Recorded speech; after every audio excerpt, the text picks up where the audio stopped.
મિત્રો આપણે ફાઇનલી બહાર જતા પહોંચી ગયા છે. હવે ટૂંક સમયમાં ખૂંખાર મેલડી માતાજીનું આગમન થવાનું છે. તો મિત્રો વિડીયોને બના રહેજો. જય માતાજી.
ક્યારેય કોઈનું નહીં રવા દઉં. કદાચ જે અગરબત્તી કરી હોય ને મારા નોમની હિસાબ માંગી લેજો. ગોડા તારા ધામમાં 5 રવિવારનો આવ્યો, મારું કોઈ કામ ના થયું, પણ 5 રવિવારનો મને હિસાબ આપી દે. આટલું બોલી જાય ને તો 5 રવિવાર લે પકડ. તું મારા ધામમાં 5 રવિવાર ભલે કોકના કહેવાથી પરાણે આવ્યો, પણ 5 રવિવાર આવીને મારો હિસાબ માંગ્યો છે ને તો ગમે તો અહીં એને જે ભાડા ખર્ચ્યા હોય અને આવતા ભલે ભૂખ લાગી એના પૈસે નાસ્તો કર્યો હોય ને એનું વ્યાજનું વ્યાજ સહિત એના ગમે તો અહીં 5,000, 10,000, 25,000, 50,000 રૂપિયા મેળવી આલી અને મારો હિસાબ પૂરો કરી નાખું. હું ક્યારેય કોઈનું ના રાખું. અને કાલા વાલા કરી અને ભાવ ભક્તિ પ્રેમથી મારી માતાની વાત સાંભળો છો બેહીન. શ્રીફળ, ચુંદડી, અગરબત્તી, પેડા બધું જે ભાવથી લાવો બધું મને માતા સ્વીકાર્યું. આ બધા વસ્તુનું ક્યારે તમારું ઋણ નહીં રાખવું. જોઈ લો, આ બોલાયેલી ભીડ નહીં, આ પૈસા આલીને બોલાયેલી ભેગી કરેલી ભીડ નહીં, આ લાલચ આલેલી ભીડ નહીં, આ આપે રૂપિયે મનથી ભાવથી વિશ્વાસથી આવેલી ભીડ છે. હાચું ખોટું? આસ્તિક લોકો, આસ્તિક ભક્તો માટે એ પથ્થર નહીં, સાક્ષાત માતા ભગવાન હોય છે. આસ્તિક લોકો માટે ફોટો નહીં, એ ફોટામાં સાક્ષાત માતાનો વાસ હોય છે. એવી ભાવનાથી કદાચ કરો ને, તે ફોટામાં ભરો, તે ફોટાથી મોડું હલાઈ ખાવ. હું એ પહેલું જો ખબર છે તું માતાની મહિમા શું છે. સુખી થવા આવ્યા છું તો ભલે હું તો 1000 વખત મારા ભગવાનને પ્રાર્થના કરીશ કે મારા ધામ આવેલા દરેક ભક્તોનું ભગવાન તમે ભલું કરજો. સ્વાગત છે દરેક નું બારેજા ધામમાં.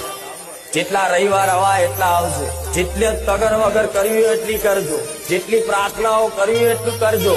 એક એક પ્રાર્થનાનો, એક એક કાહુડાનો હિસાબ કરી અને તમારા ઘરના આંગણે ઓટા ફેરા ના કરું તો હું મારું નામ રંબારી મેલડી નહીં.